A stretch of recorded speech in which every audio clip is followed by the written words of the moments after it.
Okay, good morning, everyone. Thank you all for joining us today. My name is Darren Davidson. I'm the CSU Horticulture Extension Agent for Boulder County. On behalf of the Extension Office, I want to extend our sincere condolences to everyone who was affected by the Marshall Fire. At CSU Extension, we're part of the community of Boulder County, and our jobs are to work to meet the needs of each of you. And to that end, today we brought together a panel of experts to answer some of the most pressing questions that our office has been receiving in the wake of the fire. So thanks to everyone who sent in questions ahead of time. That was really helpful to us. We were able to share those with our panelists so that they could tailor their presentations to answer as many of those as possible.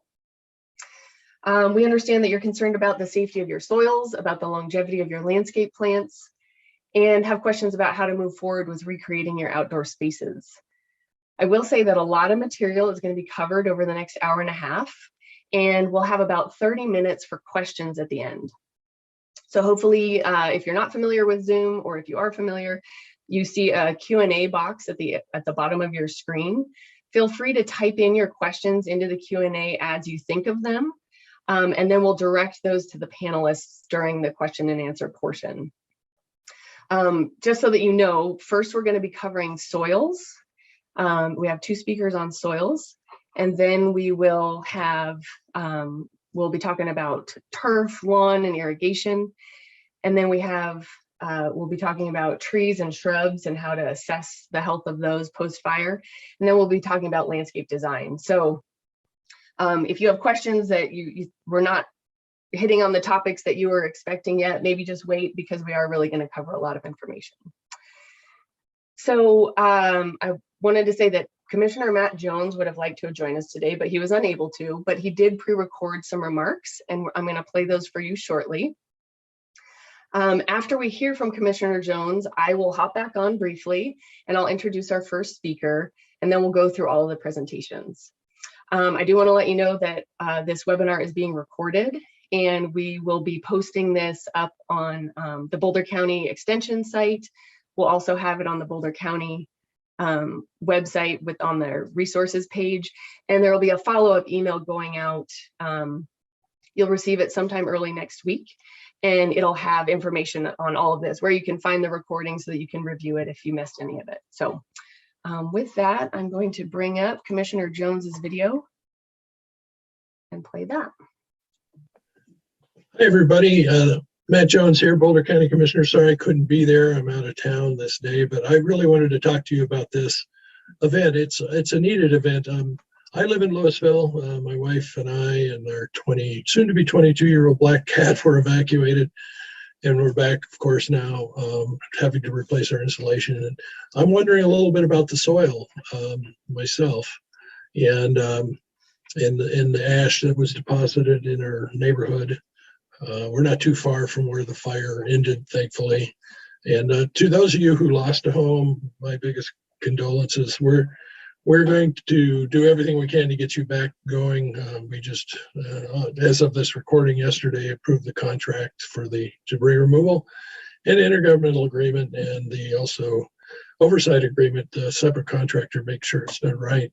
But we're going to continue doing that for you. We know we want you to heal, quite frankly.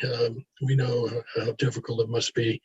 So thanks for doing that. Also, early April, if you have an interest in rebuilding with High Performance House, we will have a website with all the advantages, financial advantages and assistance that you could need in one place. So you might want to make use of that. But this seminar is so important. You know, we have a garden. I wonder about it.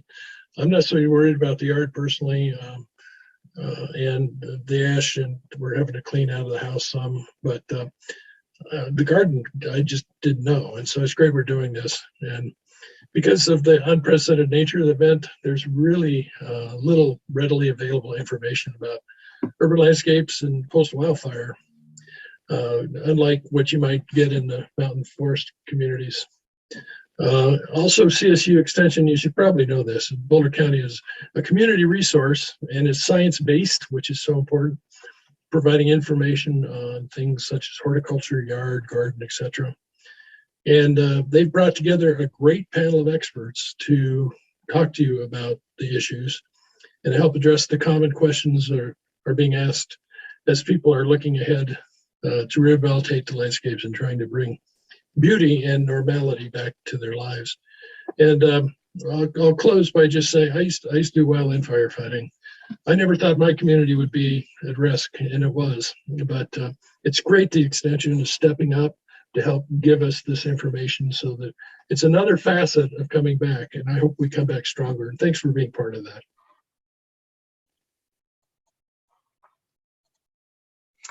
Okay, thank you, Commissioner Jones. So, as you're all listening to the presenters today, I invite all of you to listen for pieces that resonate with you and your situation. As I said, we're going to cover a lot of material, and the speakers will be providing information to help you make the best decisions for you and your family. So first up is Mike Wilkins. He is an associate professor of soil and crop sciences at CSU. Mike, thank you so much for joining us today. Great. Thank you, Darren, for the introduction and for organizing all this today. And thank you to all the attendees for taking time out of your weekend to join us today and to discuss some of these issues arising from this event. So yeah, just a quick brief introduction from me. I'm an associate professor here in soil and crop sciences at CSU. I've been doing research on microbes and soils for about 20 years now here at CSU, previously back at Ohio State University, and also for the US Department of Energy. So we've been thinking about the impacts of wildfire on soil health for a number of years now. And so as sort of the first talk today, what I'm going to talk to you about is what did the fire do to these soils? So we'll talk very generally first of all, and then we'll move into some more specific examples about what might have happened during the Marshall Fire. Next slide, please. So pre-fire, the soils in your gardens, in your raised beds will have been healthy soils. They will have been rich in carbon, organic matter, and also microorganisms. A conservative estimate says that a typical gram of agricultural or yard soil will contain about 10 billion microorganisms, so extremely rich in microbes.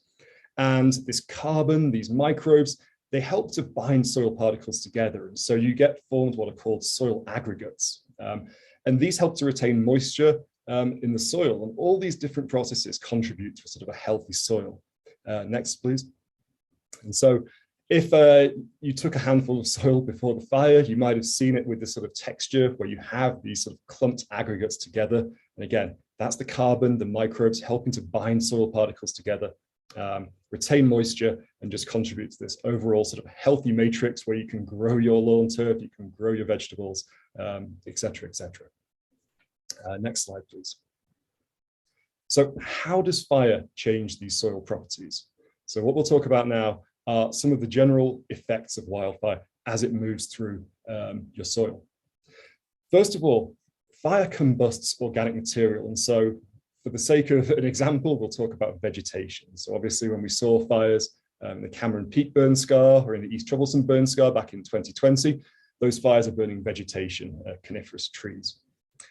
As that vegetation is burned, obviously the fire also impacts the soil and it combusts organic carbon in the soil itself. And so what we see is we lose that structure that I just talked about. So those nice aggregates, they disappear and the soil loses the ability to retain moisture. Of course, microbes are also combusted by the fire. So we sadly lose the vast majority of microorganisms in those surface layers. We can also form these sort of water repelling or hydrophobic soil layers.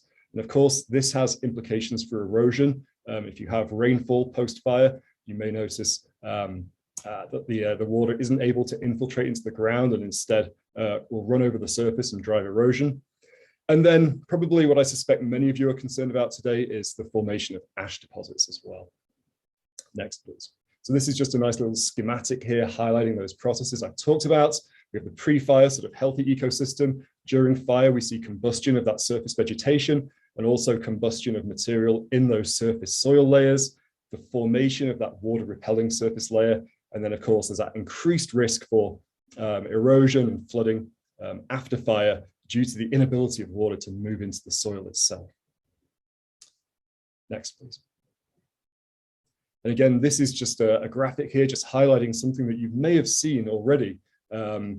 If there's been rainfall events or you've tried to water in your backyard, you may have noticed the water sort of beading and ponding on the surface of the soil. And again, this is due to this water repelling layer.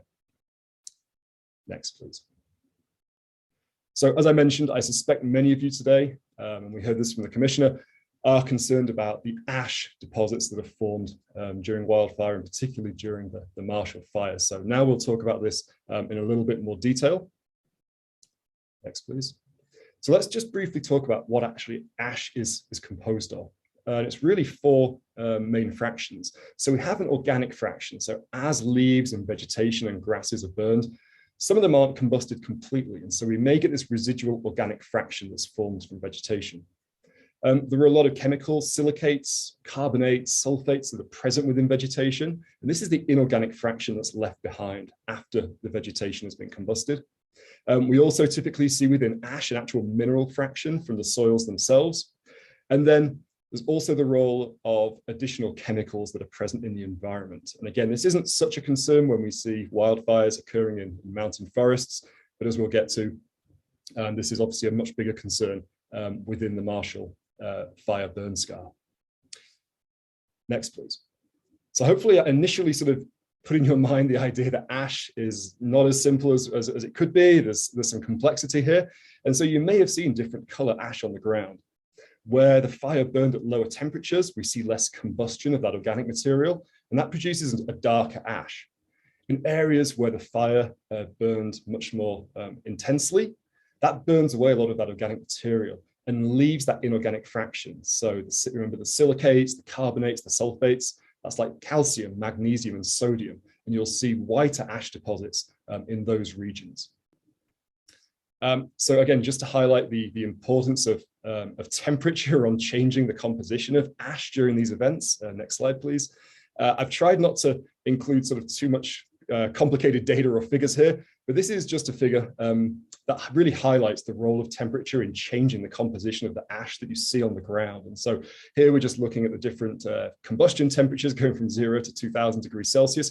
And you can see all the different kinds of processes that occur as we increase the temperature of these fires. Next slide, please. So again, we've talked about ash, the composition of ash, and probably the most important consideration that we'll want to talk about now is the presence of these exogenous chemicals. So these are compounds that are potentially toxic that we need to consider in a bit more detail. Next slide, please. So if you know the source of, say, some wood and you've burnt it in a stove at home, you may have been encouraged by articles online, by professionals you've talked to put that kind of ash on your soil. And in these instances where you know the quality of the wood, and you know that it hasn't been treated or it isn't contaminated with anything, this is a mechanism to actually improve soil health and add nutrients back into the soil. Next slide, please. And in the aftermath of the big fires that we saw back in 2020, again, things like the East Troublesome, the Cameron Peak, the Caldor fire, obviously there are many concerns about these kinds of events, but usually ash toxicity is not too much of a concern following these kinds of events in these mountain forests. Next slide, please. Of course, as we all know, the Marshall fire was a completely different kind of fire. This is a wildfire that instead burnt an urban area. And of course, this comes with a whole new series of considerations. So when we think about those exogenous chemicals that are going to be mixed in with the ash, just a couple of examples, first of all. We might be thinking about lead from older paint within the houses, metals from treated lumber, such as arsenic and chromium, asbestos, especially if we're thinking about older homes as well, and then things like fire retardants from furniture as well. And again, I want to stress, these are just a few examples of the kind of toxic compounds that can be found in this ash. And given the complexity of the materials used to construct homes these days, there are going to be many, many other compounds that were produced from the burning of plastics, wood, and all the other materials that you find in a new home. I really want to stress at this point as well that there are many of these compounds, and these are complicated compounds as well, that we don't really understand, and they're difficult to identify on top of this. Next slide, please. So this is just one paper that I pulled out of the literature. So this is a recent study, as you can see on the screen there. This was published just last year in 2021. And this research group out of the University of California focused on a very similar situation. So this was following the Tubbs fire that burned an urban area in California. And what they did was they tried to look at the range of different compounds that have been produced in the ash following this wildfire event. Again, I'm not going to show you a sort of complicated data from this, but the main takeaway was that there were a lot of compounds produced that were very difficult to identify. And when they took a subset of these compounds and basically did biological assays, so some very simple assays to see their effects on biological systems, a lot of these compounds had toxic effects on biological processes. So again, this paper really was really a warning, saying that a lot of these compounds that are being produced when urban areas are burned, there's a complex chemical signature in the ash, and it is potentially dangerous as well. So I think that's why it's important. We heard from the commissioner there about the removal of debris, and it sounds like there are plans in place to help to remove a lot of this ash that was produced by this fire. Next slide. And so I don't want to end with this sort of down note.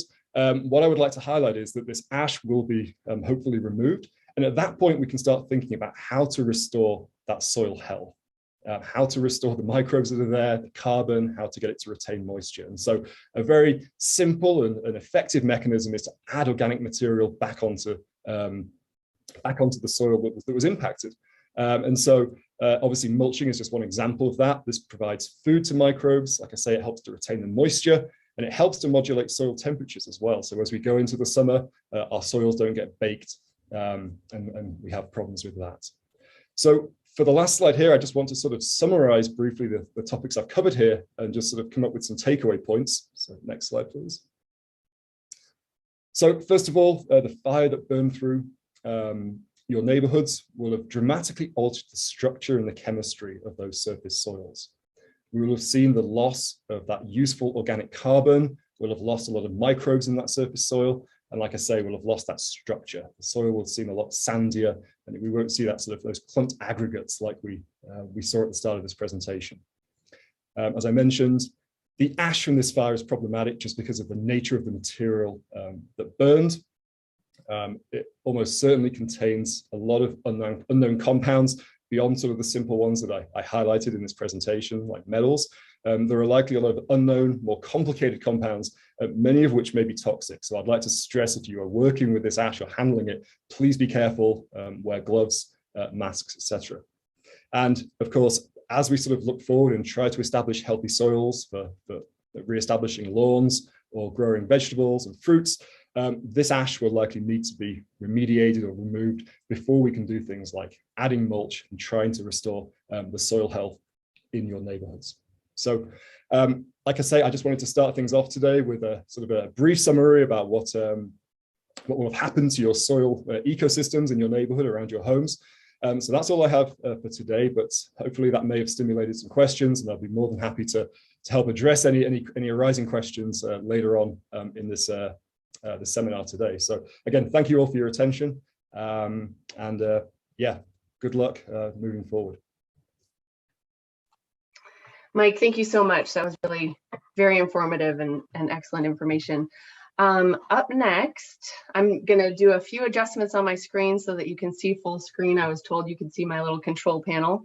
But up next, we have Jim Ippolito. He's an associate professor of soil health and environmental quality, also associate department head in the Department of Soil and Crop Sciences. And I'm going to share my screen to pull your slides up in just a minute. Well, I'll just jump in and start talking, Darren. So thanks for the introduction. My name again is Jim Ippolito. I play a role as Associate Professor of Soil Health, Environmental Quality, Soil Fertility. I have a partial extension appointment at CSU focused on soil fertility, soil health. And yes, I've taken one for the team, if you will, and I'm Associate Department Head of the Department of Soil and Crop Sciences as well. And my background is all over the place, but for the last 30 years, I've spent majority of my time focusing efforts on, among other things, heavy metals and trace elements in the environment and their fate and transport. And I can tell you that I fully support everything that Mike told you prior to me coming online. And my focus for this talk is really geared towards trace and heavy metals, and to maybe give you some ideas and direction as you move forward in your lives within this terrible tragedy that happened within Boulder County. Next slide, please. So when we talk about, and again, my focus is on heavy metals and trace elements. My background is in inorganic chemistry, really, within soils and soil ecosystems. And so for the purposes of this talk, what is excessive or toxic? And you may be concerned about excessive or toxic trace or heavy metals. And these are essentially when concentrations of essential elements, it's not necessarily just trace elements or heavy metals, but elements in general, are high enough to reduce plant growth or yield.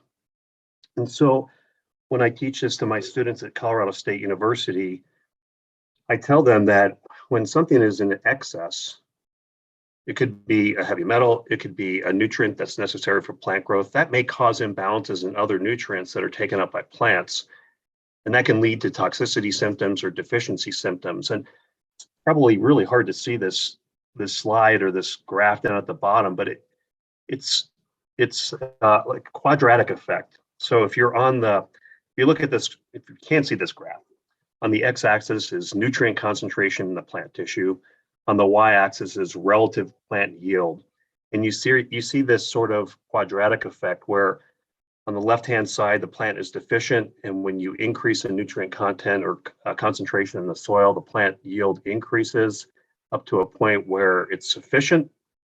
And the portion we're talking about this morning is where this graph or this figure or this line starts tailing off and yield is decreased because something is toxic within the soil and it's affecting plant growth.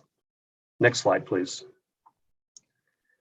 So when I teach this at CSU, and when I actually live and breathe this when I work in the environment across global scales, we talk about trace metal toxicities and what do you see? And in general, this is what you see when you see heavy metals or nutrients that are toxic to plants. You oftentimes see above ground reduced growth, very common for toxicities for all sorts of elements, including trace and heavy metals. If you look at the bottom left-hand corner picture, this shows you micronutrient toxicities on geranium.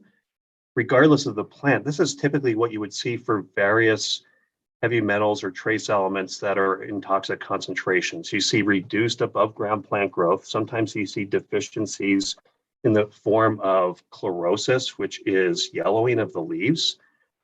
In general, that color is across the entire plant itself. It's not specific for one portion of the plant, meaning older or newer leaves, which would typically indicate a deficiency symptom.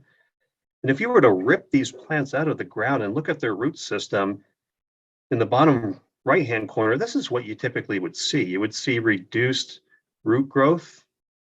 If you move from left to right in that bottom left-hand corner picture, the plant on the left-hand side is thriving really well versus the plant on the right-hand side that has reduced root growth.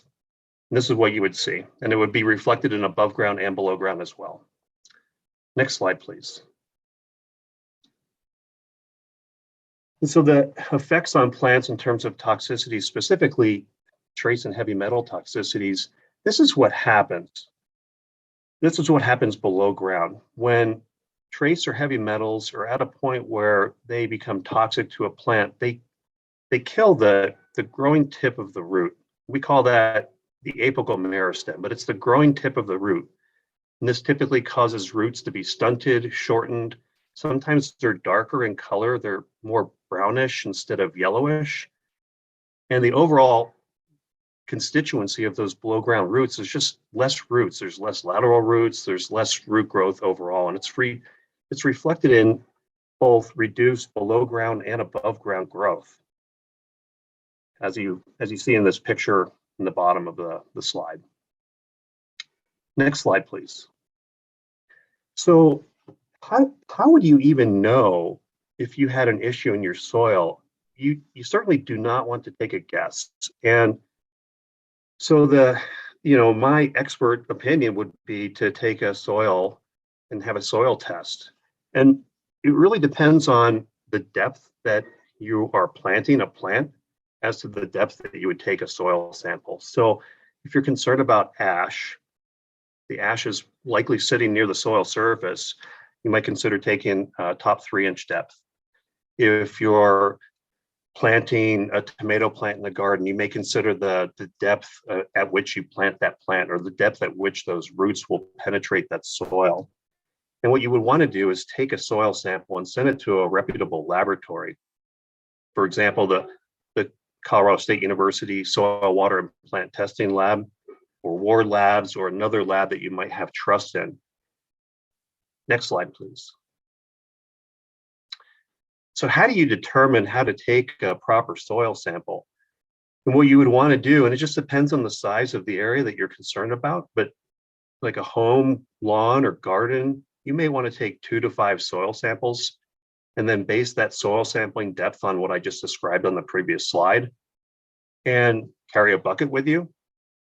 Take 2 to 5 soil samples from different locations within an area, place those within a bucket, mix that very well, take out any organic debris that you might physically see in there, and then remove a subset of that soil. I would suggest placing it in a bag or a container that you might receive from one of the testing facilities, and then send it to a lab for analysis. And I can talk about analysis, I think, on one of the subsequent slides coming up. So if you're considering, the area around your home, what you should really consider is separating those areas by what is being grown within those areas. So this is a schematic that would tell you how to separate the soil samples. And this is relatively straightforward. And we do this in agroecosystem settings all the time. I would suggest doing the same thing around your home. So for example, depending on the zone, turf grass, food garden, perennial areas, shrubs, xeric gardens, you would want to take 2 to 5 soil samples from each one of these areas, keep these soil samples separate, and then send them to a reputable laboratory for analysis. Next slide, please. And again, you want to choose a reputable lab. For example, the CSU Soil, Water, and Plant Testing Lab, or Ward Labs. And if you're unsure of how to obtain a soil sample or how to properly handle it and send it to a laboratory, you should reach out to that laboratory and just ask for some guidance. And certainly you can reach out to me if you need to as well. Next slide. So this is probably a pressing question that many of you have, I would imagine. What should people request in terms of lab tests to get the most useful information? And in my opinion, you should be looking for and requesting plant available elements and tracer heavy metals. And I can tell you from 30 years of experience that if you requested a total elemental concentration, that's interesting in and of itself, but it really doesn't tell you the full picture in terms of what your plants may see. And so you should be requesting plant available nutrients and tracer heavy metals if you're concerned with tracer heavy metals. And this will give you a good starting point. So for example, if you wanted to regrow turf and you needed to know how much nitrogen, phosphorus, potassium, other elements that are necessary for plant growth, how much are present in a plant available form, you want to request that information. And if you're concerned about tracer heavy metals in your soils, you want to request an available test for those heavy metals within your system. And then the second bullet point on this slide is how can people evaluate the numbers and determine personal capacity for risk? And what I would tell you is that I would reach out to the experts to evaluate the numbers and determine potential risk. I can tell you risk is different from one location to the next. And it's really difficult to determine risk if you know very little about risk. And so this is where a reputable laboratory could come into play, or somebody from an institution like Mike Wilkins or myself that could help you or guide you through this, or entities that are helping with the cleanup process within this area itself. They will have experts that can help guide you in terms of whether or not there's a risk associated with your soil test values. Next slide, please. Oh, and that's the end. And so I'll wait to answer questions at the very end of this seminar this morning. And I wish all of you very good luck. Thank you. Thanks so much, Jim. Again, I hope this is helpful breaking down, Mike spoke about what happened to the soils, and then Jim provided that really valuable information of how do we figure out what is going on in our soils. So Jim, thank you so much. So again, I'm Darren Davidson. I'm the horticulture agent for CSU Extension in Boulder County, and I am just briefly going to touch on a few things related to food gardening. So I wanted to reference this publication that the Boulder County Public Health put out, assessing the safety of your garden after fire. I'm guessing many of you have seen this, but it essentially kind of walks you through to figure out, depending on your situation, how close you were to the fire, how much damage your property had. And it sort of puts you into one of three risk categories for what's going on in your soil and with the ash deposits: high, moderate, or minimal risk. And if you look over on the right-hand side, recommended actions, you can see in all of those, they talk about getting your soil tested. So that goes back to what Jim was talking about. Really important to understand what's going on in your soil before you can make any decisions, before any of the experts can sort of direct you or give you information so that you can base your decisions off of that. So we really do recommend those soil tests. One thing that I do want to say is that the capacity of the soil testing labs, they're getting lots and lots of tests right now. Springtime is a busy time anyway for soil testing labs. So I would just say be patient. They know that there's going to be an increase in the number of soil tests coming in and people waiting on those. And they will get to your samples, but if there's a little bit of a wait time, just know that that's kind of to be expected. So soil tests, hugely important. Now I'm just briefly going to touch on some gardening practices for if you are back in your yards, or if you're in your working in your soils. Excuse me. So if you're wanting to do vegetable and fruit gardening, building raised beds is a really great option. That way, you're bringing in fresh, clean soil. You're not having to worry about what might be going on after the fire there. Creating mulched pathways is a great idea that, provides, again, another barrier between you and your food crops and your kids and pets, and that can potentially contaminated soil. Because we don't know everything that's in the soil and the ash, washing your hands right after gardening is a really good practice. Wearing gloves, again, as a barrier. So just keeping in mind that whatever you touch, we don't want to transfer that around.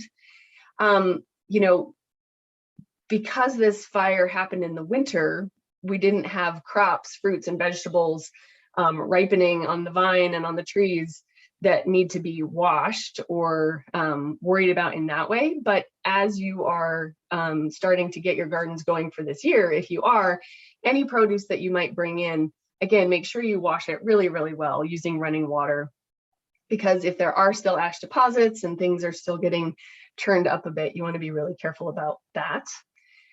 Avoid bringing the contaminated soil into your home. So being really conscientious about what's on the bottom of your shoes, bottom of your pet's feet, that sort of thing. So really that sort of common sense, just keep the soil outside, don't track it inside.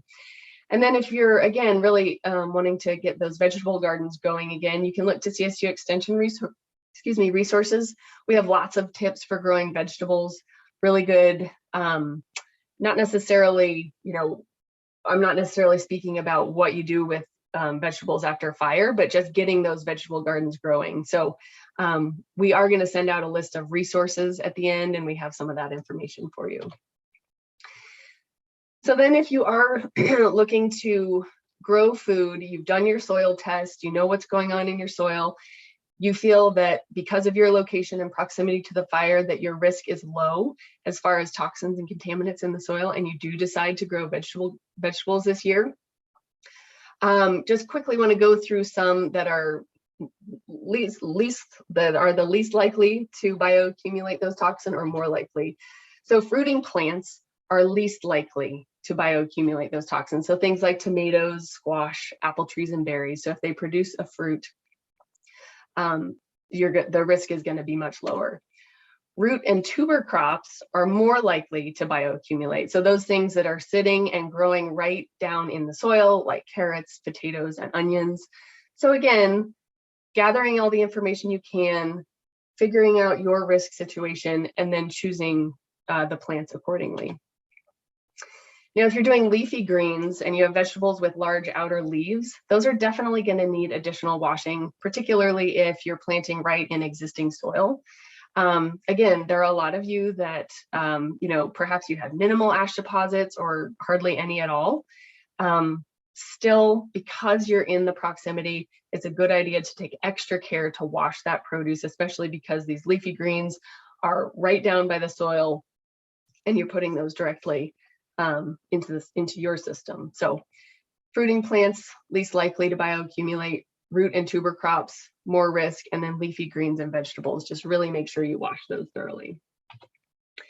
And then finally, we just wanted to bring this resource to your attention. Again, we're sharing the link to this in our resources list, but it's from the EPA. Amy Lentz in our office came across this, and it's brownfields and urban agriculture. So guides for safeguarding practices. So essentially it covers how to do urban ag or vegetable gardening, fruit and vegetable gardening in spaces where there have been potential contaminants. So this is a really excellent resource that we'd like to point everybody to.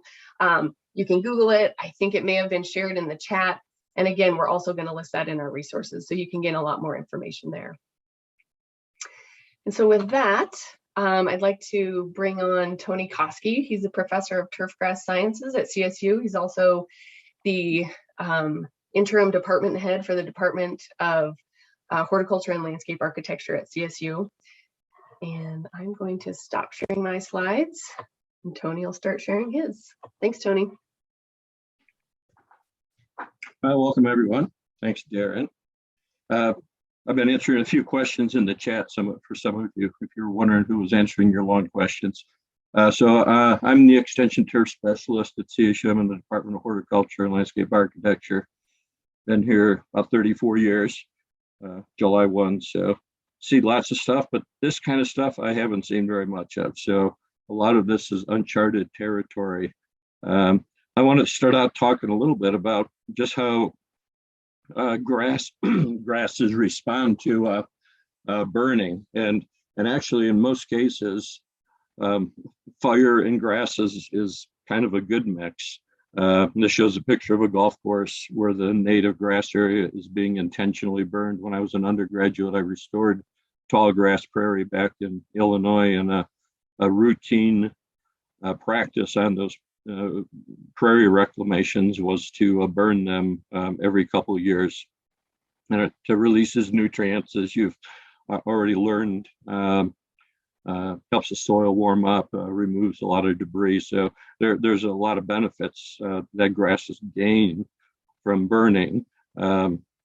Something that we do know from a turf perspective, though, is that green grass doesn't burn very well. So this shows on this golf course where the fire stopped. And it's basically a natural, burn back area. So the fire doesn't go into the managed turf. Here's kind of a neat little clip of a video. This is cottonwood fluff. And some years we see a lot of that here if you've got cottonwood trees. And this shows that the cottonwood fluff can burn, and it didn't harm the turf at all. Of course, we don't recommend people do this. I'm not quite sure how this happened, but nevertheless, an interesting observation. That said, dormant lawns, brown lawns will burn, but even the cool season lawns, like a bluegrass lawn, even in the middle of winter here, it's not going to burn very well. But lawns like buffalo grass or Bermuda grass or blue grama, which we're starting to see more of those type of lawns, they go dormant very early in the fall with the first frost, and they're going to be dormant all winter and all spring, and starting maybe late May, they'll start to green up. So during that dormant period, it's not unusual to see or to get little grass fires in people's lawns. The one picture here, this little kid, he was playing with a magnifying glass in his lawn, like little boys are apt to do, and started his family's lawn on fire. So you can see it doesn't take much to get those lawns burning. And this is a Bermuda grass lawn, a dormant one that caught fire from just a cigarette or something that was thrown out the window by the street. So and the reason I bring this up is this is a consideration as we start thinking about landscape around homes and rebuilding those landscapes. As you rebuild your homes, is some considerations about what type of plant materials you want to be putting around there, and the height of those materials, as you'll see here. But fire is a common management tool. Just some more pictures showing. Again, a lot of this is done on golf courses because it's a little bit safer place to do controlled burns. It's easier to keep things under control when you have all those green fairways providing fire breaks. And this does show how the grasses do recover. So some questions that I answered in the chat already were, if your lawn is black from the fire, of course it depends on what the temperature was, but even a fire like what we see in these prairie burns, some of those temperatures can get up to around 1,000 degrees right at the soil surface. But those plants that are left behind, while they may look dead, very, very quickly, as the picture on the right there shows, they do come back to life, and actually that black coloring stimulates them to grow faster. So, if your lawn is black now or brown or whatever the case might be, you might go out there and kind of check for signs of green grass growing. This is just another series of pictures showing how quickly this can happen. So this is in the spring, fire. You can tell there's no trees or leaves on the tree. And this is, probably about 6 weeks after the fire. Then this is the middle of the summer, showing how that grass has regrown from that fire. So grasses can respond quite nicely to fire. That said, though, going back to landscaping around homes, and just a word about ornamental grasses, this isn't the turf grass, but since we're talking about grasses, obviously there's been a lot of interest in recent years about ornamental grasses. They don't need as much water. They're beautiful. They provide wildlife habitat, all kinds of benefits to these ornamental grasses. But something that's often encouraged is to not to prune them or trim them down. During the winter, to wait to do that in the spring when they're going to resume growth, because again, it can provide some winter interest, and that's kind of nice. And there's a rustling sound, but it does beg the question, when they're as brown as they are, and especially if they're very close to structures, could they present a hazard? And this does show how easily these ornamental grasses can burn. In fact, this is not recommended, but there are people that will, in fact, some landscape contractors will do this, is they will burn these ornamental grasses because it's a fairly quick way of doing that spring management, rather than doing it this way by hand and having to cut all that dead material off. But you can see how flammable these are. So that might be a consideration, is that instead of leaving some of these ornamental grasses all winter, that as soon as they start going dormant in the fall, it might be a good idea to trim them off so that there's a lot less grass material there to cause potential some fire hazards. Again, going back to the cool season turf like bluegrasses and tall fescues and those kind of things that are commonly planted in the lawns, there's been kind of a movement to replace that grass, those kind of grasses with natives like buffalo grass or maybe perhaps Bermuda grass or blue grama. And I show people how to do that all the time. But those grasses again do go dormant. And here's just a few pictures showing in wildfire areas how those cool season grasses can. I think they could be a useful component of creating that dispensable space that we talk about. Again, going back to the conversion thing, I've been working with HOAs for really a lot in the last 4 or 5 years, mainly as water prices have increased. And this shows an HOA up here in Windsor that I worked with. And all of this area between the houses, all this greenbelt area was basically maintained as lawn, which, as you can imagine, was very expensive in terms of water, but also mowing, weed management, that type of thing. And when I went, and they had questions, how do we save water in this? And the very simple solution to this was to stop watering it.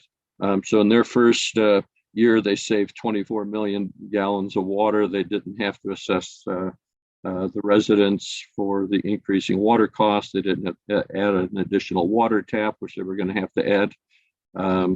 They didn't have to pay for the weekly mowing. It saved them all kinds of money. Some people didn't like it because they liked having that lawn-like look, and this is what those areas look like. And certainly it was pretty.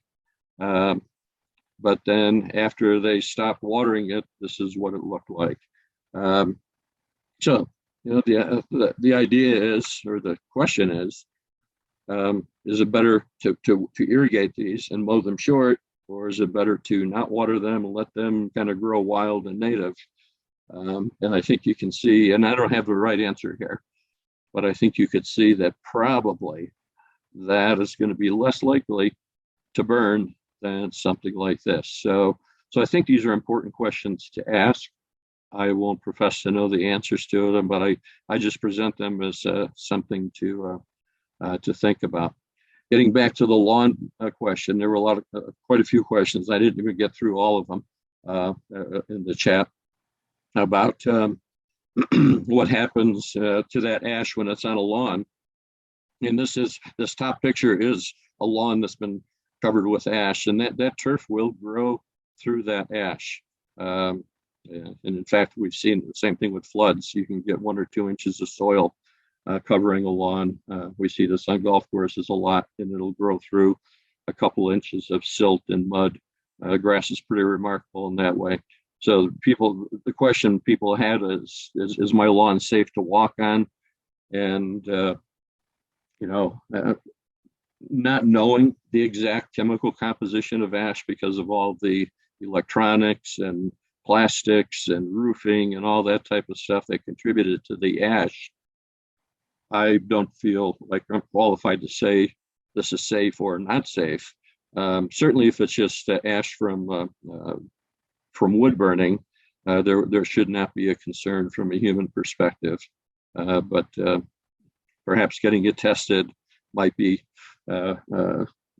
something to do.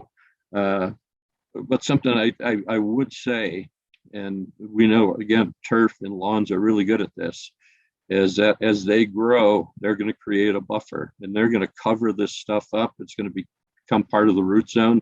And in a way, I would think that's one of the safest places to put this ash, is to leave it in place, let the grass grow over it, and essentially cover it up. And that is a form of mitigation. Healthy lawns have been shown to be very effective at mitigating lead contaminated soils in urban areas. And so this is a routine recommendation in older parts, especially in the northeastern part of the United States, but places like Chicago, Detroit, where you can find pretty high levels of lead from years and years of gasoline exhaust when we used leaded gas. Some of you are too young to remember that time, but that put a lot of lead into those soils. And indeed, the safest way of dealing with it is just to grow a healthy lawn and essentially kind of bury the problem under the turf. So I would not be overly concerned about the ash on the lawn. The grass should grow through it unless it did get hot enough to actually kill that grass. So in that case, you would have to do some perhaps some overseeding. Sometimes that ash can cause a little bit of water repellency. We call it hydrophobic. So the water doesn't want to penetrate into the lawn. So one solution to that, or probably a multi-pronged solution, I probably do both of these, is to core cultivate that lawn, aerify it, make those holes. That can help the water to get into the lawn more easily. And also use a product like Revive. It's a local product. It's got a wetting agent in it, and that can reduce that water repellency. And if your lawn has been killed, I didn't think to put this in, but if the lawn has been killed by the fire, I would not remove it. I would leave it in place. I would aerify very heavily, like make those holes about 1 to 2 inches apart, so there's lots and lots of holes. Seed the lawn with whatever kind of grass seed you want, to bluegrass or tall fescue or buffalo grass, whatever the case might be. Rake it lightly, and the seed that falls into the holes is what's going to grow. So this machine, this aerifier, could be very useful in helping to reclaim and revive your lawns. Then there was some, I want to address the question of irrigation systems in lawns. And for the most part, if they're installed correctly, although there's no real code in Colorado for irrigation installation, most of the piping is going to be, minimum of 6 inches, and it should be about 10 inches deep if it's installed correctly, maybe 12 even. Probably the bigger concern are the irrigation heads. Some of them might have been melted, and if that's the case, you're just going to have to replace them. That said, they're pretty easy to replace. They just screw in and out, and it's just a matter of finding one similar or compatible with your irrigation system. But sometimes ash and soil will keep the heads from retracting properly. This part of the head doesn't get lubricated enough, it catches. And so a lot of times that's just a matter of taking a hose out there and washing those, and that provides enough lubrication for those heads to go up and down. The other thing that can happen with the heads is the nozzles or the screens inside the nozzles can get plugged up with soot. So that's a matter of either unscrewing the nozzle. You can take this one out here, or you unscrew the top of your irrigation heads. There's little screens in there that you can clean out and get the head functioning properly again. I just want to leave you with this, is that we have a lot of resources in extension, and in particular the ones that are geared towards your landscape, your lawns, your flowers, your gardens, your trees, your shrubs, your roses, whatever the case might be, is something called Plant Talk. So just go to planttalk.org, or our master gardeners also have a website with lots of information there. And if you do have questions, even after this, so call me crazy. Many people do. I always give out my cell phone for these kind of talks. You folks are paying for the cell phone. It's your tax dollars paying for that cell phone, so you have the right to use it. And so here's my cell number. If you think of a question tonight, and you say, "Oh, I wish I would have asked that," do feel free to text me. And you can call me if you want. I'll probably answer. But also by email if you don't like doing texting. So email or text. Tell me who you are. Tell me you were on this webinar, and ask me those questions. I would be very happy to answer those. And if I don't respond right away, don't feel bad about reminding me. because I get lots and lots and lots of emails and texts, and sometimes they get a little bit buried. So don't be shy. Remind me if I don't respond after a few days, and I'll put you at the top of the queue to get responded to. So thanks for being here. Thanks for listening, and look forward to answering any questions that you might have. Tony, excuse me, thank you so much for all of that. You heard him, folks. He said you could call him and email him. So that's really great. And I do want to note that a lot of the questions that are coming in are things like, how do we reach the experts? How do we talk to the experts? And there are folks at CSU who are available, so we can share some of their contact information and follow up with that. But we definitely want to try to get you all the answers that you want. I also wanted to quickly address the Q&A. We're getting lots of great questions. We're being able to answer some of them as the presentations are happening, but then I'll be reading through several of these and we'll answer those live. So if you're not getting an answer, just be patient. We'll try to get through all of them. And so now I would like to introduce Chris Lichty. Chris, if you want to turn on your camera. He doesn't have slides, but he's just going to talk with you and provide a lot of great information about trees and assessing tree health and that sort of thing. So he's the city forester with the city of Louisville. And Chris, I'll let you introduce yourself a bit more. Thanks so much. You bet. Thank you, Darren. Appreciate CSU and Extension for inviting me to this. I think it's important to touch on these topics, especially as it relates to trees and your shrubs and your landscapes that were affected by the fire.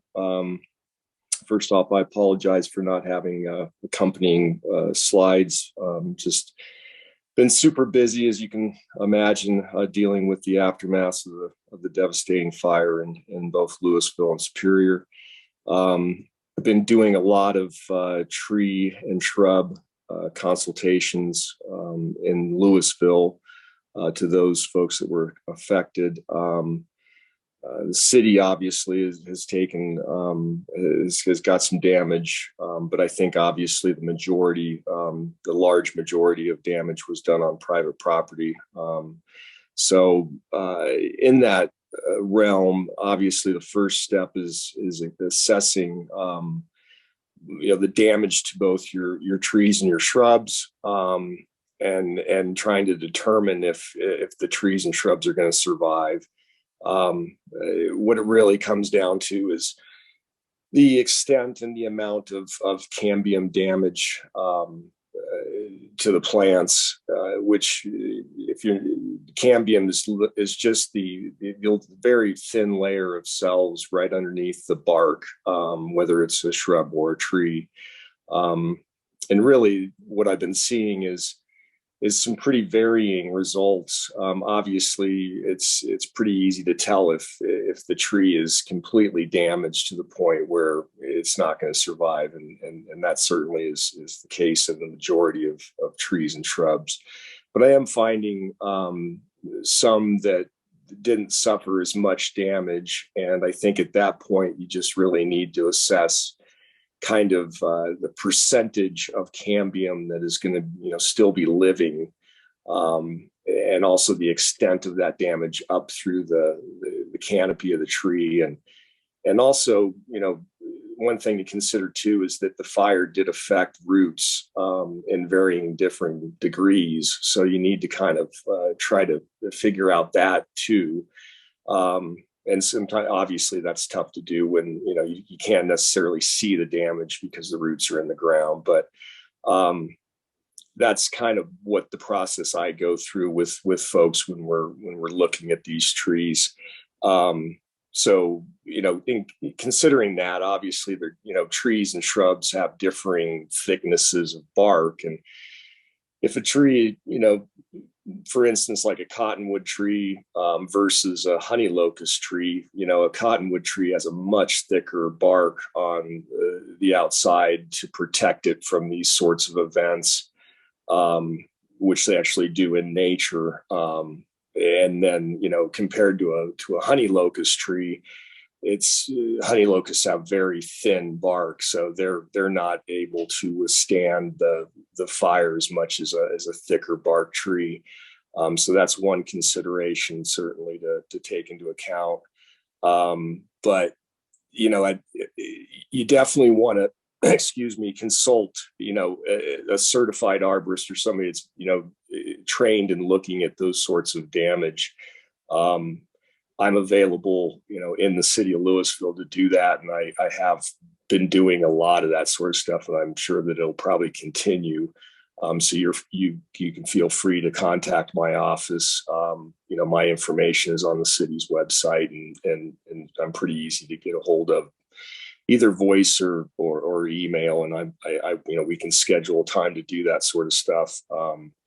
But as you go forward, obviously, once that process is completed, you're going to be faced with, trying to mark the trees for removal, and also designate the trees that you hope will survive or have a chance of surviving, so that they aren't affected during the debris removal process. I suggest, if you can, trying to establish a tree protection zone on those trees that you want to save.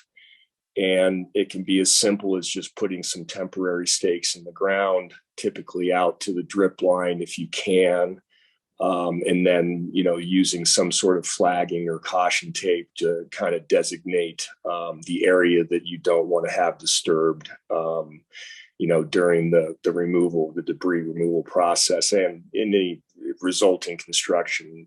Also, another good tactic to help the trees out and shrubs is to apply some mulch to that area underneath the canopy, the drip line.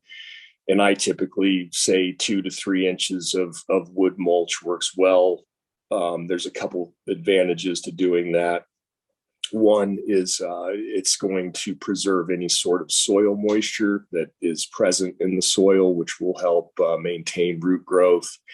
And then also, if equipment does happen to have to get into that area for some reason, it will help with minimizing soil compaction, which obviously can affect root health and things like that. So it's pretty advantageous to mulch your trees, and even in normal circumstances, I recommend mulching, especially in Colorado. We have extreme temperatures during the summer and in the winter, in both directions, and also just trying to preserve as much soil moisture as possible is key to plant health. So that's pretty important.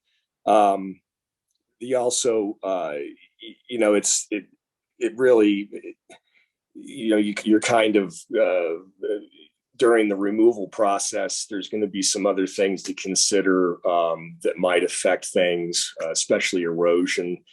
I have had some conversations with citizens about, whether they want to remove the stumps of the tree right away or leave those stumps. And I think, unless you absolutely have to remove the stumps at this point, it might be a good idea not to remove those stumps, just to try to minimize any sort of soil erosion until you get some other sorts of vegetation established, and then at that point, it would probably be fairly safe to remove those stumps.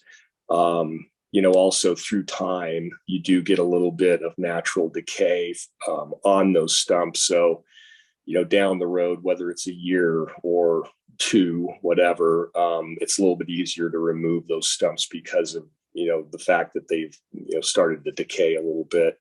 So that's something to keep in mind when you're doing that stuff. And obviously, if there's any slopes or retaining walls involved where the trees are growing, that's going to aid in trying to preserve that soil and not have any erosion complications from trying to get the stumps out of there. So that's something that's come up in my conversations with folks. I think, again, if you have questions, reaching out to the folks that are qualified to do this sort of stuff is pretty important.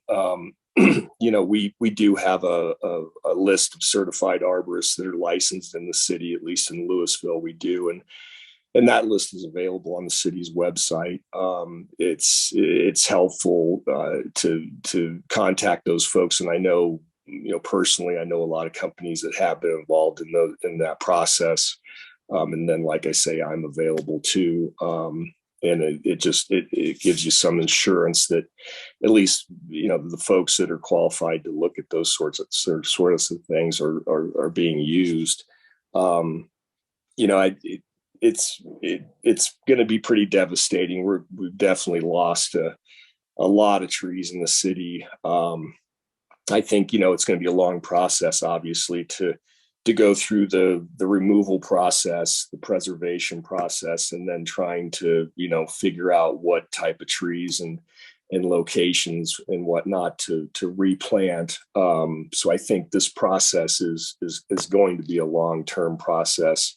What I would, propose is, keeping in mind that, hopefully in the spring of maybe 2023, it would be, a really good target to try to get some trees established, on your property. Once once construction is done with, I don't think it would be super advantageous to expect to do anything before that period, just because of, things that are going to be going on the property. So I'm going to try to put some programs together, at least in the city, that can aid in both, figuring out what types of trees would be advantageous, and, maybe also, site locations of where those trees should be planted. Because oftentimes, as we all know, trees are planted in places where they probably shouldn't be. So if you can get a good, grasp of where, the best spots on your property are to plant those trees, I think that would be advantageous going into the future. And also, there will be some programs available through the state, and hopefully the city can piggyback on some of those to make low cost trees available for folks that have been affected by the fire. So it's going to be a long process. It certainly is a devastating event. Being exposed to this sort of destruction it's been tough, but the city is really, we're stepping up, I think, and trying as hard as possible to give resources to folks to help in the process of rebuilding. So it's going to be a long haul, but we have to look on the bright side and hope that the process goes as smoothly as possible. And I think that as things go along, that there will be some encouraging signs. So, like I say, I'm certainly available. Whether you live in Louisville or not, I try to answer questions and concerns coming into my office in a timely manner. So certainly, feel free to take advantage of that. But that's about all I've got. And I certainly appreciate the opportunity to talk about trees and shrubs. Great. Again, thank you so much, Chris. That's really helpful. And you're right down in there all day. That's what your job is. So you're seeing it all the time. So really appreciate your insights and information. I did want to mention that the Master Gardeners are going to be holding a free public webinar on tree planting on April 29th. So maybe we can, connect with you, Chris, on that, but you can watch for information on that if anybody has questions on how to do proper tree planting. So, okay, now I'm going to hand it over to Christine Woods. Excuse me, I'm going to share my screen again. Hold on just a minute. Let's see what happens. I'm doing my best to make it so you don't, I'm sorry that this, the ribbon on the top is showing up for you. I apologize if it's covering any of people's slides, but I can't seem to get rid of it. So anyway, Christine Woods, senior landscape designer, at Matrix Gardens is going to talk to us about, now that we've heard about soils and trees and lawn and irrigation, how do we kind of come together and recreate those outdoor spaces? So Chris, thank you so much for being here. Yeah, thank you, Darren, and your staff at Colorado State Extension Services for organizing this webinar today and for this opportunity for all of us to share our knowledge. I'm Chris Woods. I'm the Senior Landscape Designer at Matrix Gardens based out of Boulder. And our company's philosophy is based on sustainable principles of landscape design, installation, garden care, and maintenance. And I've been with the company for 16 years as a designer and with a focus on creating living landscapes and by building soil health, creating edible gardens, native pollinator gardens as an example. And I wanted to start off by just saying condolences to those affected in the community, of course, for the loss of the Marshall Fire. It's understandable that you all are grieving while literally trying to rebuild your lives and property. So I know that the goal of all the presenters today was to provide you with some information to help you make decisions and to give you resources for future resource. And we, of course, wish you all the best. Next slide, please. Next slide. Thanks. Yeah. So my talk today is going to be about, how do we the overall design process. So there is not a lot of Firewise landscaping information out there for urban environments. Specifically, it's mostly for mountain and forest wildfires. So in this presentation today, I've compiled Firewise landscaping principles from various resources to give you an array of options. Some sources are local, such as CSU. Castle Rock has put out a 2022 wildfire protection plan that I found to be very useful, especially for in and around the urban landscapes. And I've put together a list of references at the end of this presentation for further information. So today we're going to talk about the overall design process and how to create your defensible space and what that is, and just to review Firewise landscaping principles. For example, in this photo that's attached, you can see that there's a large hardscape patio area between open space to your left and the home, and that is called a fire break or defensible space. So it's a hardscape element that can slow down fires from your vegetated landscape to your home. Next, please. So whether you decide that you're going to use a professional landscape designer or do a landscape design yourself and implement that, these next few slides in the design process are all things that you need to think about no matter what, if you're hiring a professional or doing it yourself. But basically, if you're hiring a professional, it's a collaboration, and I'm going to use that word a lot in this presentation. It's a collaboration between your homeowner, your landscape professional, the home builder, and your architect. There's a lot of Firewise landscaping principles and materials.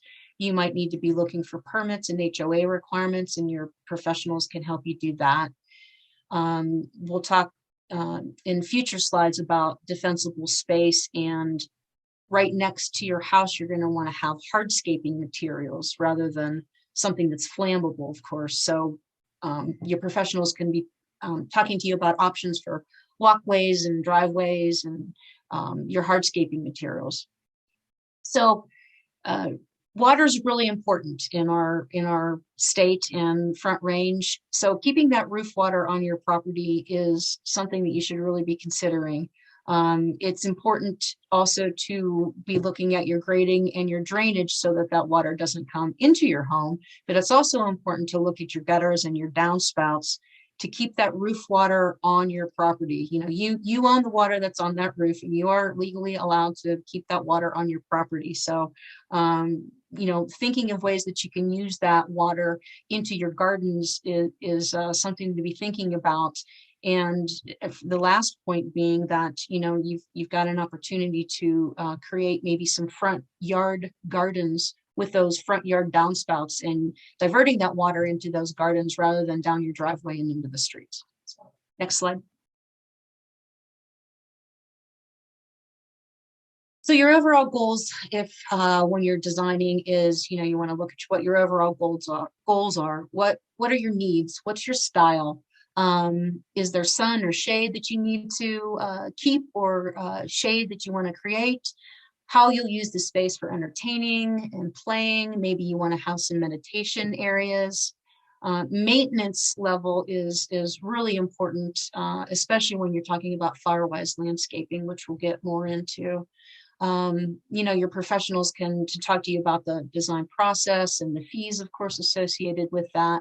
And they'll review the design and our installation project. And it's really important to be thinking about a budget for that. So with every property, you're going to want to have a site analysis so that you can gain useful information to create a design and estimating. So you would be looking for measurements, elevations, for drainage, and for, elevations for how many steps are you going to need. We look at your microclimates, that's the climates in between your sun and shade areas. We take a lot of photos and we look at the drainage. Next slide.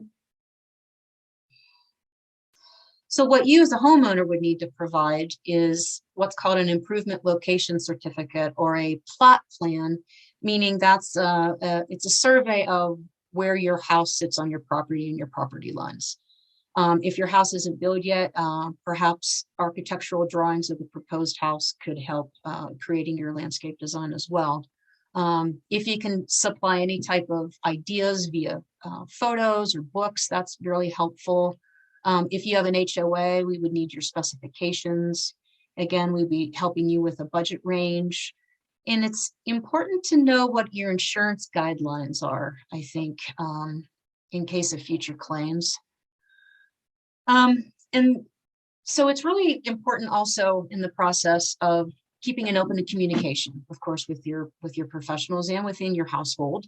And what your comfort level is with these Firewise landscaping principles that I'll be talking about and the materials that they suggest.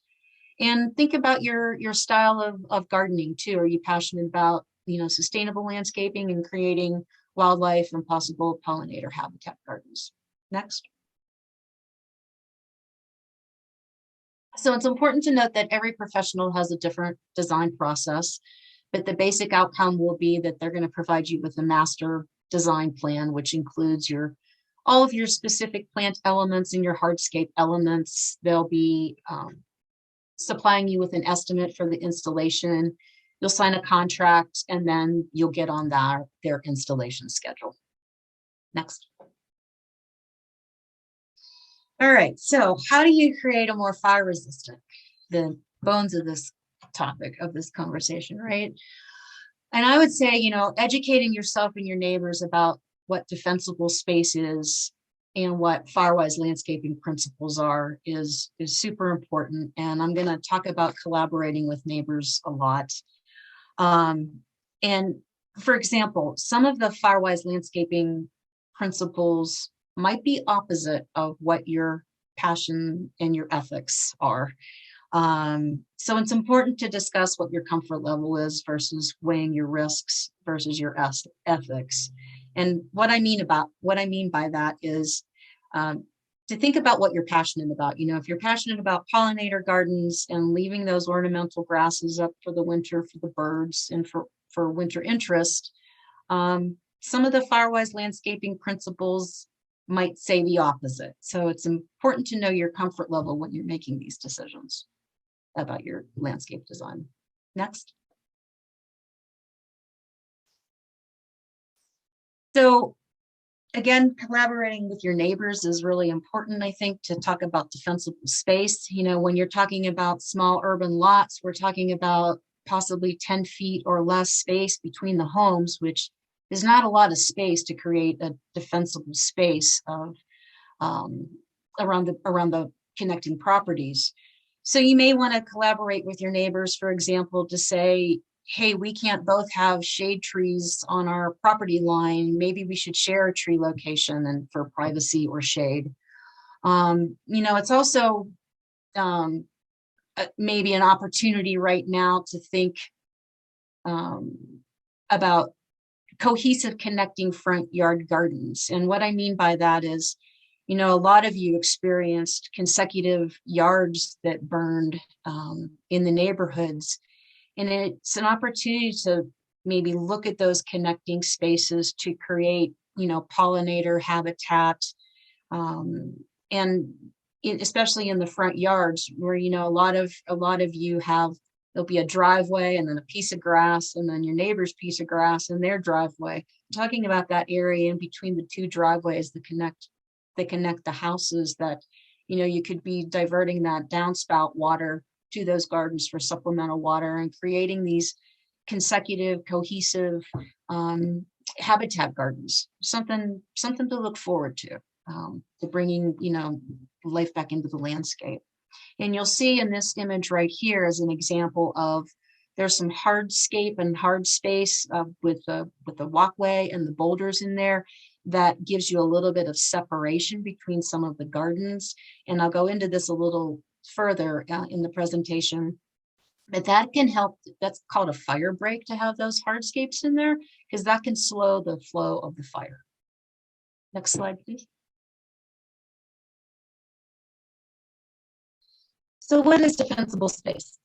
Excuse me. So it can be the natural or native, landscape surrounding you, and the planned landscaped area around your structures, your home, that's designed to be maintained to reduce the fire danger. This is a really critical area to think about, because you want to minimize that fuel in your defensible space. It's also really important to keep space around your home and your structures so that firefighters can safely defend your property. And, again, homes that are closely built together, I encourage you to collaborate with your neighbors. Next. So a little bit about defensible space. It's zoned into 3 different zones. It's divided up into 3 different zones. So you can see by this graphic that zone 1 is your most critical area, which is within the first 5 feet of your structure. So that's the furthest point of your structure. So think your eave. That is your most critical area that we'll be talking about to defend for fire. Of course, that'll help to hopefully that your house wouldn't burn, your structure wouldn't burn. The next zone is zone 2, which is the intermediate zone, they call it. And that's 5 feet to 30 feet from the furthest point of your structure. This is an area where you really want to focus on the fuel reduction. So by looking at the plants that you have in your yard, by spacing those plants are all really important, and maintaining those plants is always also really important. For most of you listening today, you probably don't have a zone 3, which is 30 to 100 feet of property. But if you do, it's a really important area to collaborate with your neighbors to protect those multiple properties in those outlying areas. Next. So zone 1, this is your most critical area around the perimeter of your home and your structures. It's really important to eliminate the ignition potential within the first 5 feet of that structure. So that's from your foundation and your eave exactly, and then moving out from there. It's recommended to use gravel mulch around that area and other hardscape materials around that area. So, flagstone materials or concrete for your walkways. It's really important to use non-flammable materials for your stairs and your decks, and also really important to not have any storage underneath your decks. In this area, you wouldn't want to store firewood. You wouldn't want to have grills or propane storage. Next. So in this image, you can see that there's a hardscape path with low growing plantings, and this is advised for zone 1 areas that are up close to your home. Excuse me. It's really important to keep the corners of your structure and clear of any kind of combustible materials, removing dead vegetation, dried leaves, and any fibrous material. Also, you want to be aware of where your tree branches are overhanging your roof. You want to keep those away from your roof, your chimney, and really important about power lines. And ideally, in this, from zone 1 area right up next to your house, it's recommended to remove all trees, especially conifers. Next.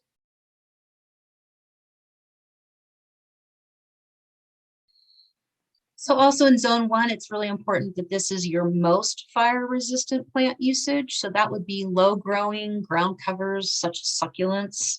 You can see in this photograph that there's some hardscaping in between the planting beds as well, which is recommended. So your plant material throughout your landscape, but mostly in zone 1, should be really well maintained and watered regularly. And just as a reminder, healthy plants are less flammable. Next. So also in zone 2, you can see by this photograph that the use of the hardscaping with the steps and the boulders are what we call fire breaks as well. So it helps to break up the massive planting zones so that the fire could possibly slow down by creating those hardscape breaks in your planting areas. So it's really important, again, to use fire resistant materials, keep your tree canopy 10 feet from your structure, and mow any type of grass, dormant grass and weeds to a height of 4 inches. Tony Koski had suggested, or had shown the use of these cool season or warm season grasses like your blue grama grass and stuff like that goes dormant very quickly. There's different type of turfs that can be used that are, we use a tall type turf, fescue, which is a low water turf, which requires less water. But it's really important to water these lawns regularly to keep them from becoming dry, which could be a fire source. So it's important also to use, fire breaks, fuel breaks. And what that is you want to be breaking up those planting beds with hardscape materials, such as in this photograph right here, where you can see there's a fire break between the house, your vegetation, by having this flagstone patio. It could be walkways, pathways, retaining walls, dry river beds, and well-irrigated lawns can be also used as considered a fuel break. Anything that's going to break that fire from continuation, right, in its path. And in this graphic in the top right, this is an example of what's called a ladder fuel. What that means is if your fire starts on your surface, like your grasses or something like that, or debris that's been left, it can climb to those taller shrubs, to the taller trees, to your conifers, and create this ladder fuel effect, which we want to try to avoid. So it's important to choose your mulch wisely, and here's where your passion and your ethics and your comfort levels come in.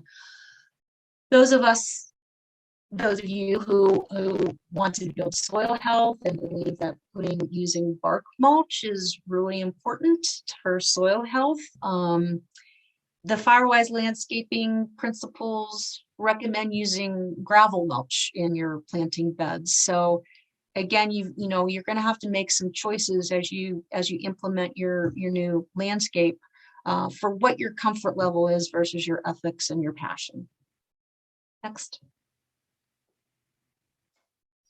So here's an example in this photo of a fuel break. There's a little bit of irrigated lawn in between these 2 planting beds that could hopefully slow the fire down if it's a well-irrigated lawn. But it's important to cluster trees and your shrubs into smaller groupings for Firewise landscaping rather than massive plantings.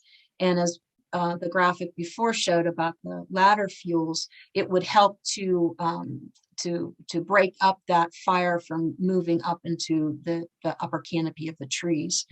So it's important to keep plenty of space between your plants groupings of plants.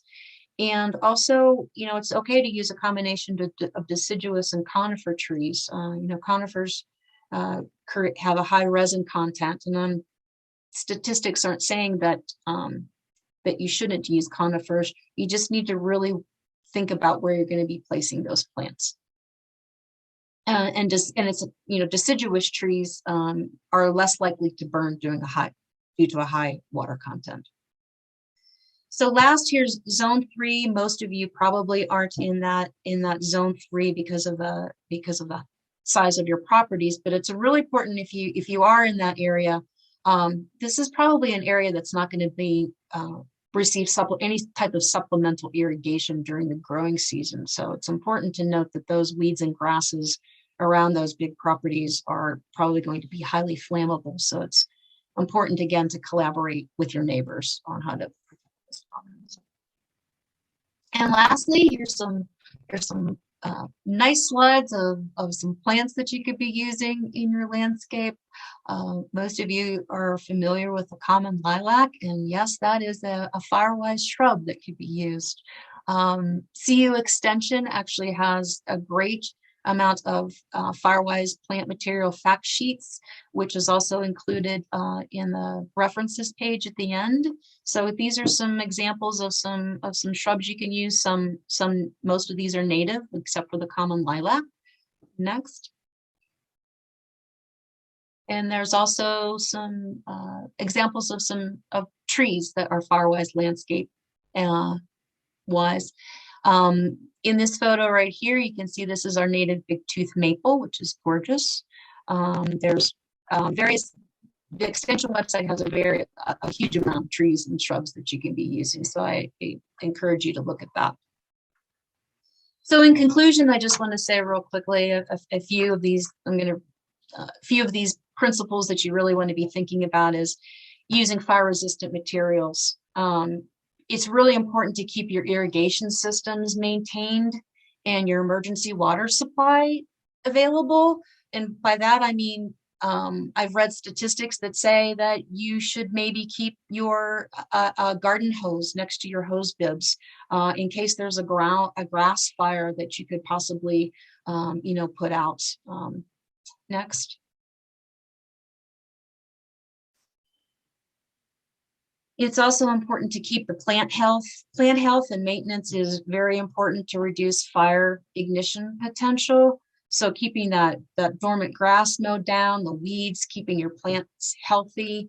It's really important to deep water those trees throughout the summer and fall, and especially during the winter dry months that people forget about.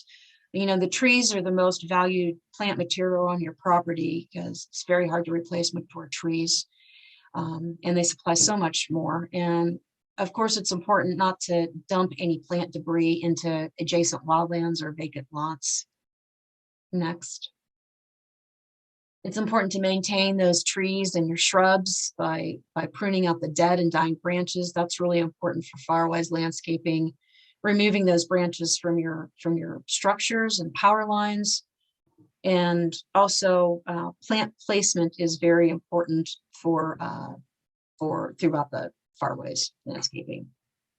So that's that. And last, here's just a list of resources for this presentation I put together. And again, I want to thank you all today for your time. And I know I've learned a lot from the other presenters today. And we hope to be able to continue the conversation with all of us as we learn more about this unprecedented fire in our urban areas. So thank you all very much. Good luck. Thank you so much, Chris. Really valuable information.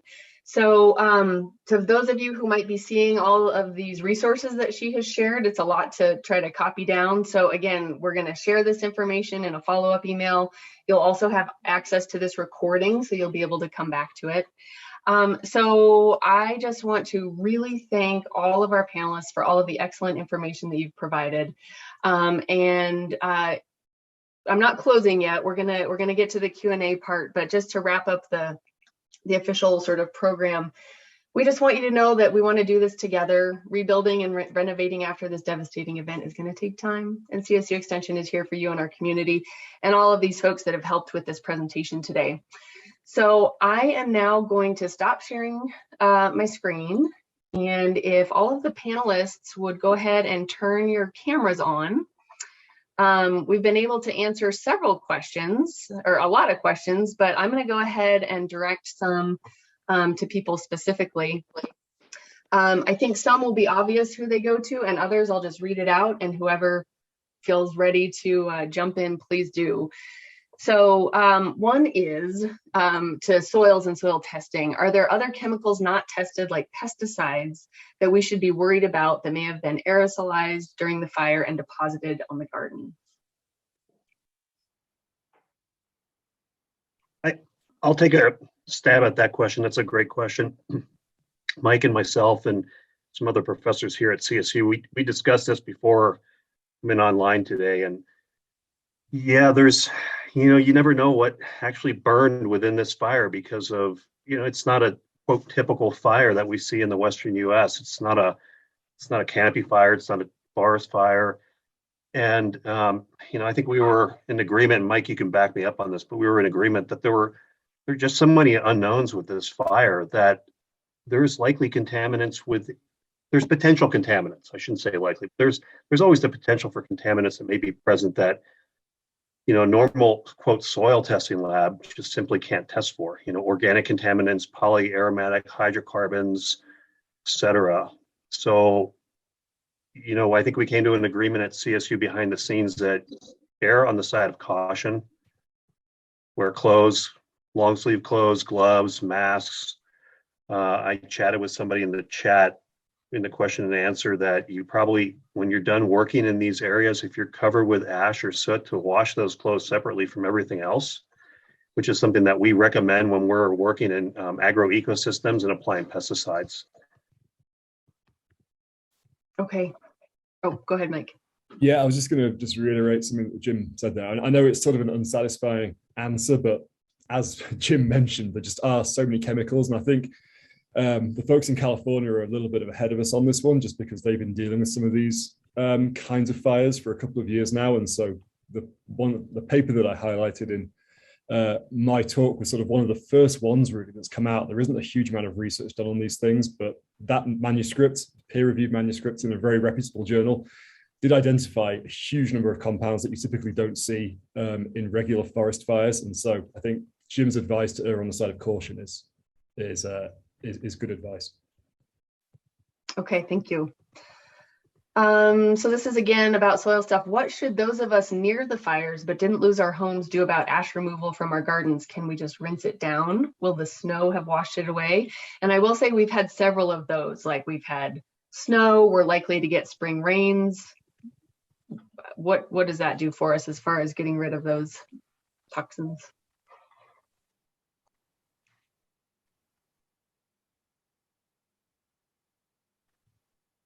I guess I can add something. Tony's probably in a good position to answer this as well. I would say if it's just being used as a grass lawn and you're not growing vegetables or anything like that, I would anticipate that. I mean, as Tony mentioned, the grass will grow through this stuff and will sort of act as a barrier in that manner.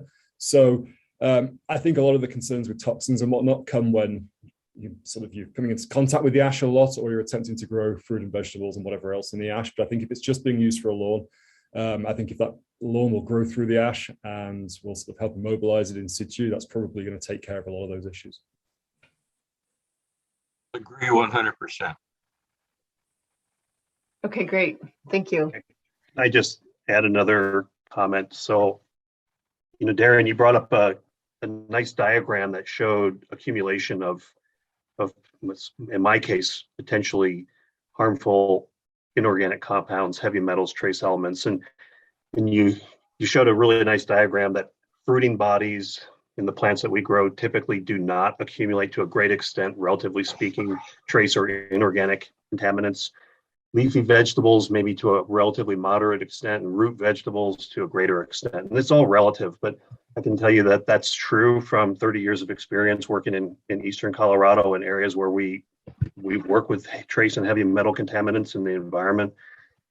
And again, err on the side of caution that if something is covered with ash, that you rinse it thoroughly and remove that ash or remove that soil before even eating that material. Just be careful. Okay, thank you. This one I'm going to give to Chris Woods. You may be able to answer this, you may not, but somebody is asking about basic cost ranges for re-landscaping. Obviously, it's going to vary widely, but anything that you can provide, they're setting budgets for rebuilding and estimating what they might need for basic landscaping. Right. Yeah. As you mentioned, costs can vary widely. It just depends on, are you going to be putting hardscaping is your most expensive element in your landscape to install. So if you're going to be putting in maybe a walkway, just a simple walkway in the front, whether that be concrete or flagstone, a few trees, some shrubs, it varies so widely. I tell this with all my clients. I'm always hesitant to just give out a rough estimate because I'm always wrong. But for a typical, I'd say for a typical basic front lawn, that front yard that on a 1/4 acre lot that you're going to be putting in some small elements, you're looking at, I'm just going to throw out, $30,000 as a rough estimate. In the back where you're going to have, hardscape elements, more likely like a deck or a patio and boulders and things like that. It could be triple that amount. So it really depends on, that's where you need to see, have a professional come on site and work with a professional and they can start to work with your budget. Okay, thanks. Let's see, we've had a couple of questions. I don't know if Wilma might want to hop on this, but talking about or asking about how much these soil tests cost. And Jim, you had highlighted different things to ask for in your soil test, beyond just your typical garden pH and that sort of thing. And we're going to try to, we'll put together sort of a list of those specific things to ask for. But Wilma, if you could talk about the cost of a standard soil test, and then maybe how the number goes up when you're testing for those specific heavy metals. Yes. Oh, and you know what? I'm sorry to interrupt you. We have Wilma Trujillo here. She's been sort of waiting in the background. You are the director of the Water Plant Soil Lab at CSU, right? Correct. Okay, Yeah. sorry, Thank I you. didn't introduce you.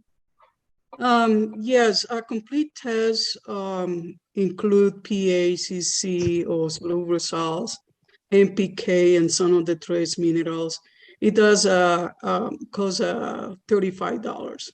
If you want heavy metals, we are testing 7 heavy metals that include arsenic, chromium, cadmium, lead, nickel, and selenium, and that costs $140. If you want other heavy metals like mercury, that will have another $40 cost. We don't test for any pesticides or any other contaminants because we don't know what we're looking for. Okay, thank you. And if you go to their website, there's all kinds of information, again, about what you can test for, the cost breakdown, and again, those instructions on how to do it. So sort of in the same vein, I'm guessing this will be a Jim or Mike, but somebody's saying from the soil testing that's been performed around Louisville, cobalt seems to be the one heavy metal that has surpassed the acceptable thresholds. What concerns should we have with that one?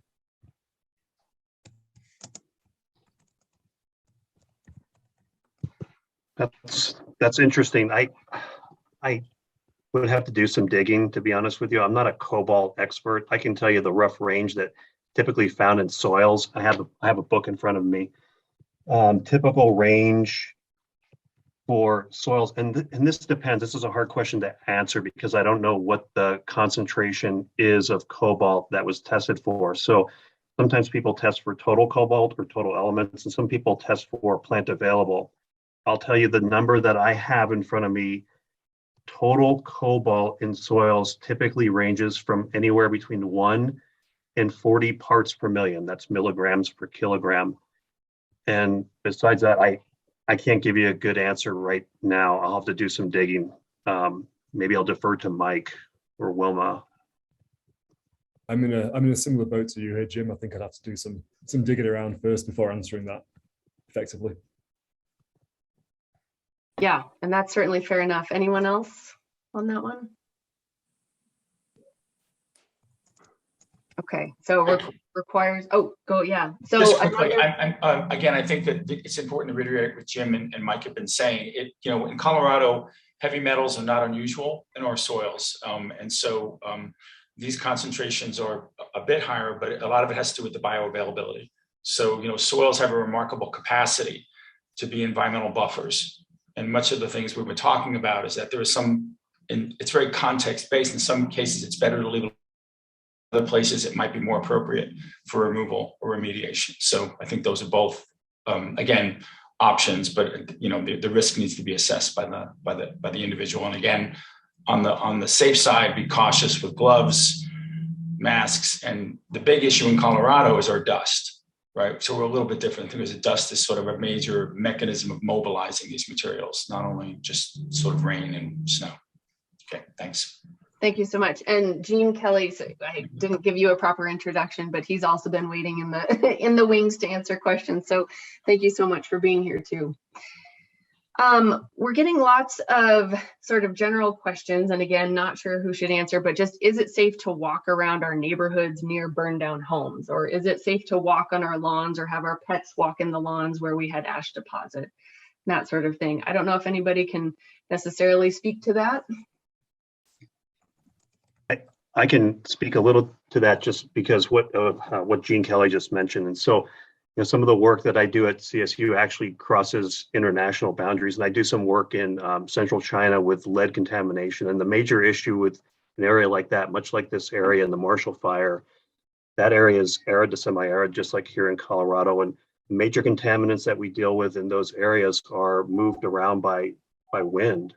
And so the risk generally is through inhalation or ingestion. And so just, I don't have a good answer for you, but again, be careful. I don't know if you probably can't put a mask on your dog, for example, but I would be careful with trying to, try to just not breathe this material in if at all possible.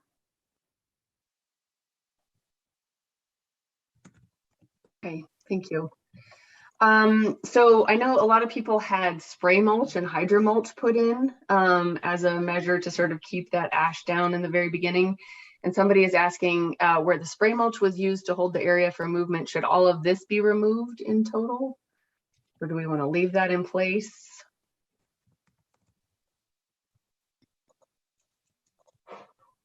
And again, if people don't know, we can, I will just say we probably won't get through all the questions. So we're capturing all the questions and we're going to do our best to answer them later, especially on those ones that require a little more research. But go ahead if anybody knows.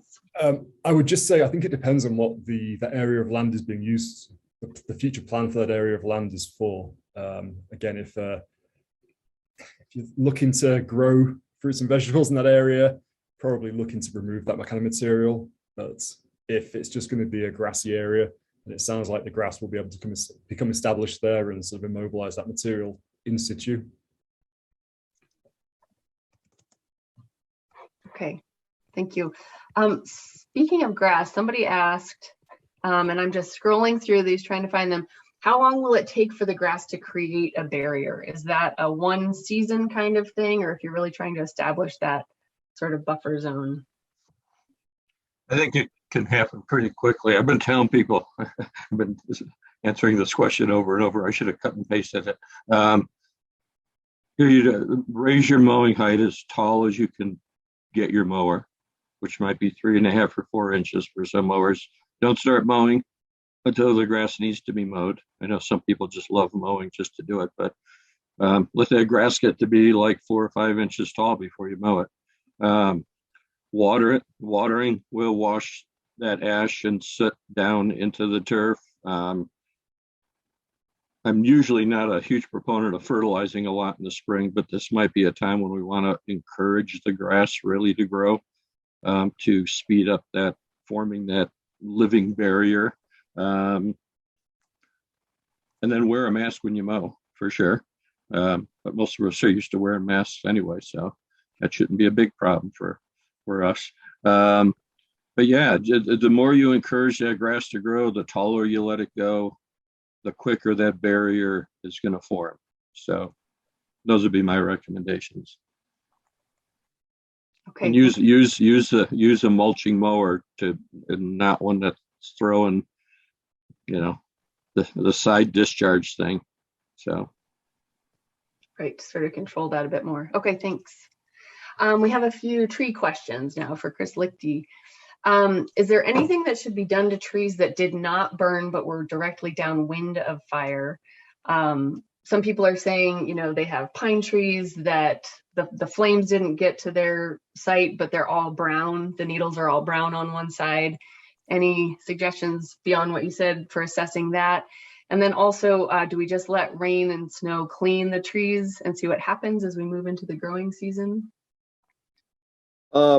Yeah, I think, really depends on the extensive, the amount of damage to those needles. If it's, say less than 30% of the tree, I think you're probably in pretty good shape. Coniferous trees can regrow needles as long as, the damage to the actual twigs and branches is not excessive. It does take a long time for that to happen with coniferous trees, unfortunately. So it is going to be a long process to kind of see how those trees react. I don't see a problem necessarily with if you do have water available, and also depending on how much natural precipitation we get. Obviously, we're coming into spring here. We're hoping to get some decent amount of rain. That should help out tremendously. If for some reason we don't, basically spraying down the trees, I think would be advantageous, both to clean, the needles and maybe some of the stuff off of the bark, would be good. I would keep that to a minimum in terms of how much water you're doing that with, so that you don't, produce a lot of runoff. Maybe even doing it after you mulch underneath the tree, so that maybe that would capture some of that stuff and maybe get it down into the soil, so that it's not going to move. And what was the second question?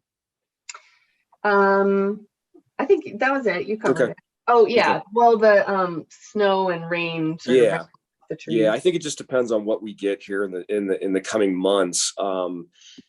It started out pretty good so far, with both snow and rain, but we just don't know how long that's going to last into the spring. If it's anything like last year, we had a majorly wet spring last year, which was super advantageous for everything. So yeah, I think we're just gonna have to wait and see on that. But like I say, I think if you have access to water, it's certainly not going to hurt to do that. It's also going to provide some soil moisture for future root generation. Great. Okay. Thank you. And so some of the questions that are coming in are about how the Superior and the city of Louisville are handling debris removal and what they're doing with the soils and ash. I don't know that we can necessarily speak to that. One of the resources that we're going to be sharing is a link to the Boulder County resource page, and they have tons of information there. So we'll definitely encourage people to look at that. But I will say, if you're not having a service come in and you're just sort of doing it a little bit here and there on your own, again, our soils folks might be able to speak to this. When you do dispose of soil or plant material, can it go into the compost that's picked up by the trash and garbage company, or should it go into the trash can? Should we throw it away, or can it go to the commercial composting facility? Or should it go somewhere else?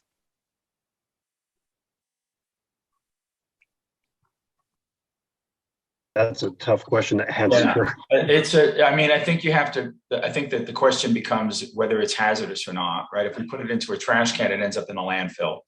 Composting, it gets incorporated into something that might be spread later. So I think that it appears that the county and the cities are taking appropriate steps and having consultants come in After a thorough evaluation of the soils and the ash, I think then the decision should be made for removal or remediation. And so it's sort of challenging to say where that stuff should go now. So I'm much like Jim and Mike and others, that I think it's more of a hands-off approach at this point, and be cautious and think about, you know, your environment where you live. You know, one of the big things is taking your shoes off before you go in the house.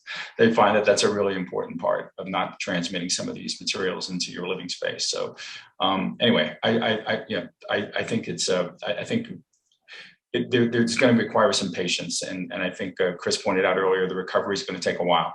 So we all want to be patient, and I think Darren, just on behalf of the CSU, we're here to help, and so we'll try to make ourselves available, and we'll provide resources through Darren for you guys to reach out if you have questions, to call or text or whatever you need. Yeah, great. Thank you so much for that. Let's see. Okay, we're going to answer one more question.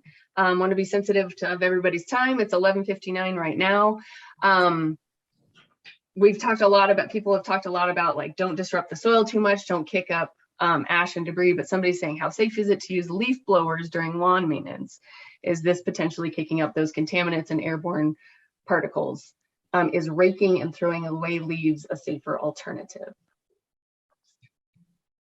I would say yes, but Yes. if anybody wants to stand on that.